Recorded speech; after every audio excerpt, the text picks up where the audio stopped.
Imagine 9 estudantes saindo para uma expedição. Era para ser uma história como outra de tantos outros jovens, né?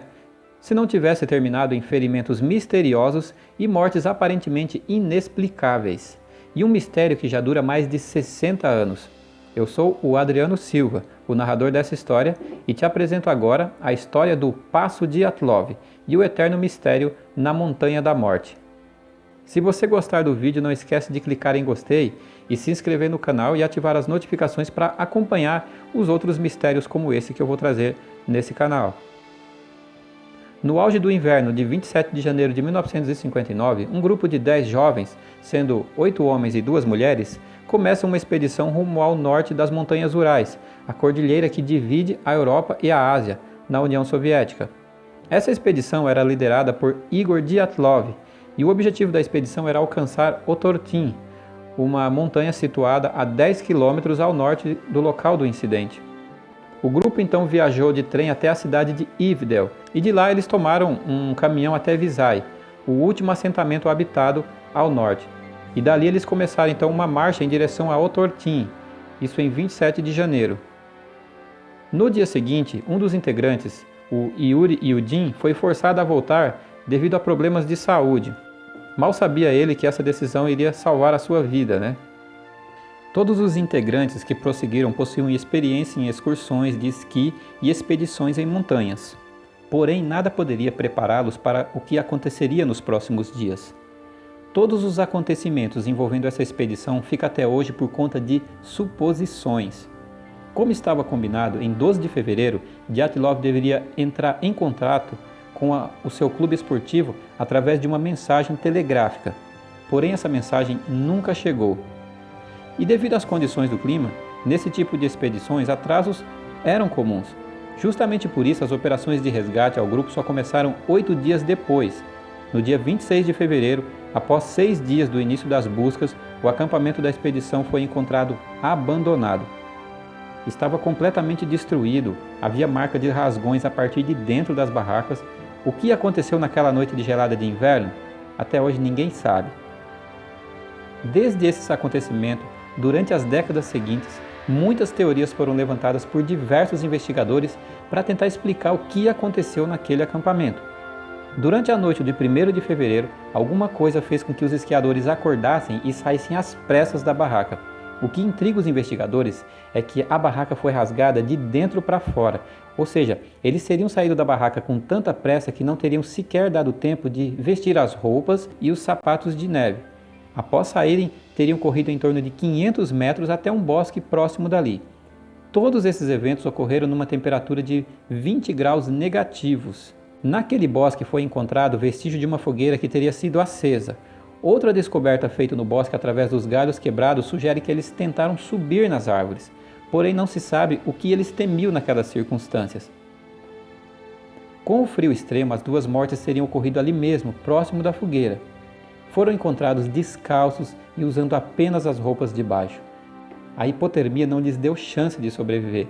As investigações sugerem que 3 deles, incluindo o líder da expedição, Dyatlov, tentaram voltar para a barraca, mas também foram vitimados pelo frio extremo da montanha.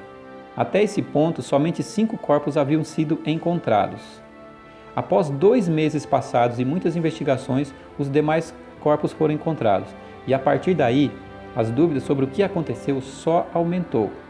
Os corpos restantes foram encontrados debaixo de 4 metros de neve em um barranco próximo dali, a mais ou menos 170 metros de onde estavam os outros corpos. A primeira pergunta é: o motivo que os levou a fugir das barracas descalços e somente com as roupas de baixo? E a segunda pergunta é: o que teria causado lesões tão intensas e estranhas quanto as encontradas nos últimos 4 corpos dos jovens que foram encontrados por último, soterrados? Foram localizadas lesões em seus crânios e nas costelas. O mais intrigante é que essas lesões localizadas eram todas internas. Os corpos não apresentavam feridas externas. E esse mistério até hoje não tem uma explicação aceitável. O que teria causado lesões de modo tão complexo nesses jovens? Essa é a pergunta que paira no ar até hoje. Existe a dedução de que teriam sido esmagados por um alto nível de pressão interna e dos 4 jovens enterrados na neve, 2 foram encontrados sem os olhos e um desses 2 estava também sem a língua. Outra coisa estranha é que as roupas encontradas nesse local tinham vestígios de radiação. Na neve, apenas as pegadas dos caminhantes estavam visíveis. Também não foi encontrado nenhum sinal de confronto corporal. Então, após os corpos serem descobertos, na cidade de Ivdel foi instalado um necrotério improvisado, onde esses corpos começaram então a ser examinados e sob forte esquema de segurança da KGB, a Polícia Secreta da União Soviética. E durante todo esse período de investigação, ninguém teve acesso para entrar nesse local. Com todos esses mistérios envolvendo a expedição do Passo de Atilov, como assim ficou conhecido, logo diversas teorias sobre o que teria acontecido começaram a surgir. Algumas teorias falam em alienígenas, outras falam que poderia ter sido um animal da montanha. Eu vou aqui apresentar algumas hipóteses das mais plausíveis que foram apresentadas durante todo esse período. Lembrando que cada uma dessas teorias sempre tem um ponto que a enfraquece. Avalanche. Foi isso que a maioria das pessoas acharam quando os primeiros corpos foram encontrados. Primeiro que avalanches são comuns nessas regiões montanhosas, né? E num primeiro momento até parecia explicar o caso. A explicação seria que eles teriam acordado no meio da noite com uma suposta avalanche e saído correndo. Os esquiadores teriam escolhido as árvores porque ali eles poderiam se proteger da neve, uma vez que as árvores ajudariam a conter a força e a velocidade da neve. No caso dos 3 que voltaram para a barraca, teriam se perdido na escuridão e morrido de hipotermia. A avalanche então teria atingido os outros membros, soterrando-os e causando os ferimentos que foram encontrados em seus corpos. Porém, não havia sinais de uma avalanche que tenha ocorrido naquela região recentemente, de acordo com as análises feitas posteriormente. Outro ponto que enfraquece essa teoria é porque Dyatlov era um alpinista experiente, apesar de ter apenas 23 anos, e dificilmente ele montaria um acampamento em um local tão exposto a uma avalanche. Testes militares. O palco dessa tragédia ficava perto da União Soviética. Naquele período, que era o período da Guerra Fria, acontecia muitos testes militares em diversos lugares daquela região. Algumas teorias defendem que poderia ter acontecido um desses testes que vitimou os 9 alpinistas. Existem registros de bombas aéreas sendo testadas naquela região no período em que os alpinistas estavam por lá. E, de acordo com os registros, esse tipo de bomba explodiria a pelo menos 2 metros antes de tocar o chão. E ao perceber que haviam atacado inocentes, os militares teriam encoberto a situação e para isso eles teriam danificado as tendas e mudado a posição dos corpos.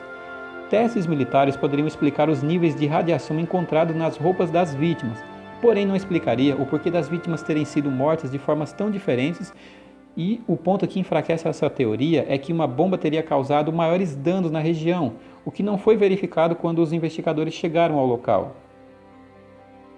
Infrasom. Outra teoria diz que o assassino dos esquiadores seria invisível.